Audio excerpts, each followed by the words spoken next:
Hello, everybody. Once again, I'm Liam Crafton Jr., aka Zorvalch on Less Than Guru, and today I'm going to talk about my priest. So, my priest is pretty much how it is in Palladium First Edition, with a few adjustments. If you watch my cleric video, you've seen a lot of this because in Palladium First Edition, the priest occupational character class and the shaman occupational character class were extremely similar, and I didn't want them to be so similar. So I took the shaman and I changed it to be something different in a cleric halfway between this priest I'm going to show you and the paladin clergy. But I kept the priest kind of as the priest, not the cleric. So they're not martial. They are the ones who uh, promote the dogma, the religion. They take care of worshipers of a deity, etc. So that is kind of the priest's role. So you will see a lot of similarities with the cleric if you look at my cleric video, but you'll also see that they don't gain the martial stuff, but they gain their prayers. Abilities are a lot more potent than the clerics. So that's where the thing comes in. Priests. IQ of 7 is their attribute requirement, same as it is in the Palladium First Edition game. Alignment is any, but it should be close to that of the Paladin's deity or Devil Lord. I do allow Priest of Devil Lord. It seems like it's hinted in Palladium First Edition, but I don't know if they absolute outright state it. Maybe they do, maybe I can't remember it. But it's something I do allow, which is different than my beloved. And when I talked about my beloved, which is my replacement for the witch, I explained why I did that. So let's move on. Physical conditioning. They have no need to be trained in physical conditioning in fighting. That's the clerics and the paladin's job, so they have a 0. For the same reason, they have the worst armor tier of armor tier 3, not trained in armor. Restrictions. Other clergy occupations are only allowed if a priest deity allows it. And that goes with the same with a lot of these clerics, clergy members. So they get divine and infernal prayer invocation, depending on if it's a deity or a devil lord, mystic combat priest, speak additional language, and then let's move on to the level chart. So level 1, all occupations. This is where you get your first elective and secondary skill selections. Level 2, that's when they get their healing touch. Same as in Palladium, that's when they get the healing touch in Palladium. 3 and 4, same in Palladium, that's where you gain your extra elective and secondary skills. Level 5, they get Resurrection and Sense Supernatural Evil. At 6, they get Grant Spell Knowledge or Minions of Darkness, depending on if they're light or dark. And these were things that were in Palladium, and I might have manipulated levels because in Palladium they might have said Minions of Darkness for Priests of Dark at this level, or grant spell knowledge at this other level for Priests of Light, and I just made them the same level. So on the chart, when you're going to your levels, nobody misses out on anything at a level. You get something every level. At level 7, you regenerate your magic points 3 per hour. At level 9, you get it 4. More secondary skills at 10. At 11, more magic points. At 12, more elective skills. You get the max regeneration of 5 at 13. And then 14, you get a little more hit points. And then more magic points. So that is how the level advancement works. For elective and secondary skills, just as it is with in all Palladium First Edition games, the elective list on the occupational character class or occupation in my games, these are the skills you're allowed to get. So you can't get anything that's not on this list. But secondary skills, you're allowed to get any secondary skills, but the ones on this list give you bonuses. So I kept that the same way. So let's go to abilities, and a lot of these will be very similar, if not exactly the same as the cleric. But for my priests, unless noted, a little thing to remind myself to correct that grammar. Unless noted, priest abilities take an action. I don't think that it's quite told in Palladium if they take an attack for melee. So I just wanted to flat out say yes, it does, unless it's noted to take something longer, which some of these are. So animated command dead, Priest of Darkness only, and basically in the back of my book I have a creatures monsters section. They can look at that. If it's a skeleton, a zombie, I also have the difference between animated dead and undead. So this is making skeletons and zombies. It's not making vampires and ghouls. So that's a thing. And then I also have how if there's two different people who can animate and control, say I've animated some and I'm taking them forward, and another priest of darkness wants to control them, we can have a little mental fight. Or if I'm not there, then my magic has a mental battle versus them to determine who can control them, which I always like when you have two mystical forces that are vying back and forth to see who wins. And that's a way to show that. It's not rules I think that are actually in Palladium, but it is something that I felt was needed. Cursing is Priest of Darkness only. This is something that is the same as the Clerics of Darkness. So you can look at that video if you want to get to the nitty gritty, but basically they can do pox, fever, and or ill luck to place on victims. And they have different effects. Then exorcism, both light and dark. In exorcism, the lights get the higher success at 7, and the dark is 5. I believe in Palladium First Edition, it's the same, but in Second Edition, they changed it, and I like that change. Because when we go from animating and controlling dead versus turn dead, I think animating and controlling, which then you could have them turn, you could pretend to be a priest of light, and turn them by controlling them. I think that that's stronger. So I wanted to even out somewhere.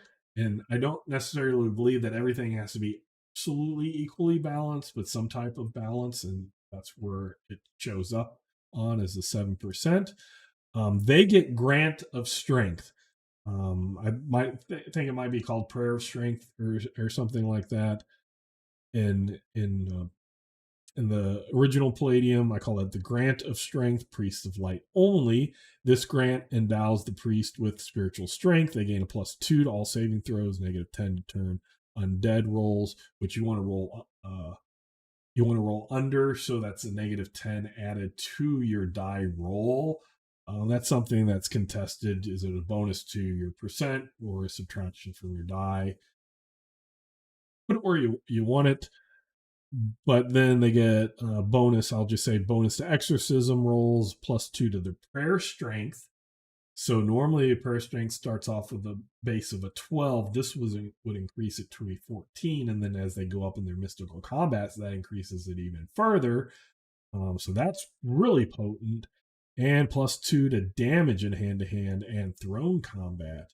So it lasts 3 rounds per minute, 20% level 1, +6 per additional level, and it can be attempted twice per day. Resets at sunrise because it's a priest of light.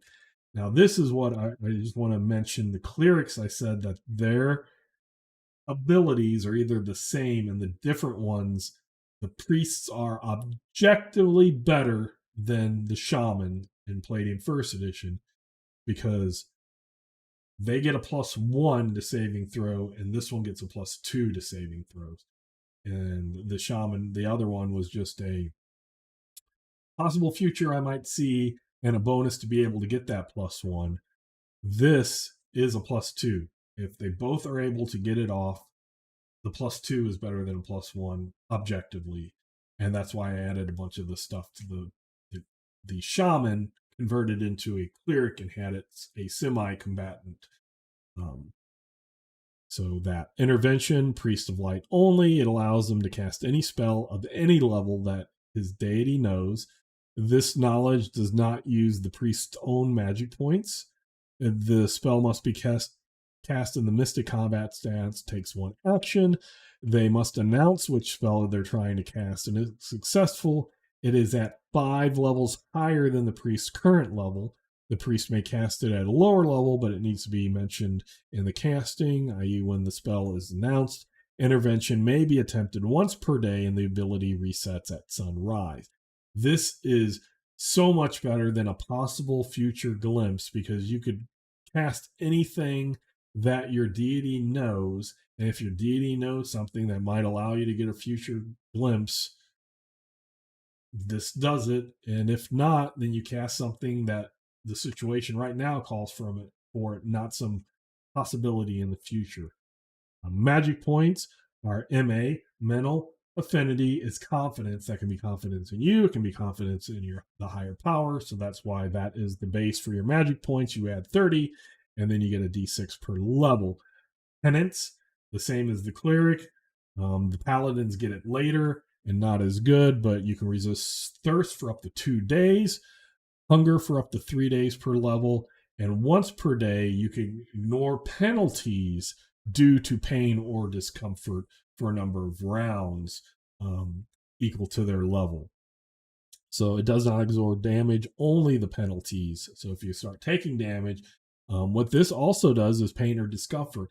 If you have, I didn't mention this with clergy, but if you have something that a spell that's affecting you, and one of the effects is it gives you in my version off, very off, or slightly off, you can ignore those during that. So it's not just pain and hunger, that's an additional aspect of it. So it can be things that give you negatives to strike, parry, and dodge, penalties you can ignore for a number of rounds equal to their level. So that can be pretty potent as well. Prayer acquisition, I have that list, and we'll go through that. Again, like I said with my cleric, in Palladium, they've split it in Palladium First Edition. The cleric, the shaman and the priest use the same thing. And if you are a light version, you get less than if you're a dark version. You get more spells. You start off with 2 instead of 1, and you end up with a couple, I think maybe 2 by the end of it, more as a dark. What I did is, since I wanted to make the priest the better spell, the spell mystic people and the clerics a little closer to the martial, I took the lower value, the light value, and made that cleric, and the dark value made that priest, to give them more potency in magic, because they don't get the physical conditioning, they don't get the good armor, they don't get their combat training. So they get the better prayers and they get the better magic abilities. Remove curse, they can remove curse going along with the exorcism. The priest of light get better because the priest of darkness animate, control dead is better than just turning the dead, as I mentioned earlier. And turn dead, this is the priest of light, so this is what they get. Instead of the grant of strength for priests of light, the strength of the damned is the priests of darkness, so they gain +2 on saving throws. And again, this is why it's better than Visions of Grandeur. Visions of Grandeur gives you a +1 to saving throws. Objectively better is a +2. Slightly a little bit different. I think the saving is the same, but other aspects might be a little bit different. Yeah, they get a bonus to summon minions of darkness rolls, and then they get a +1 prayer strength. So the other ones don't get summon minions of darkness, but their prayer strength is a +2. But still, any bonus to your prayer strength is good.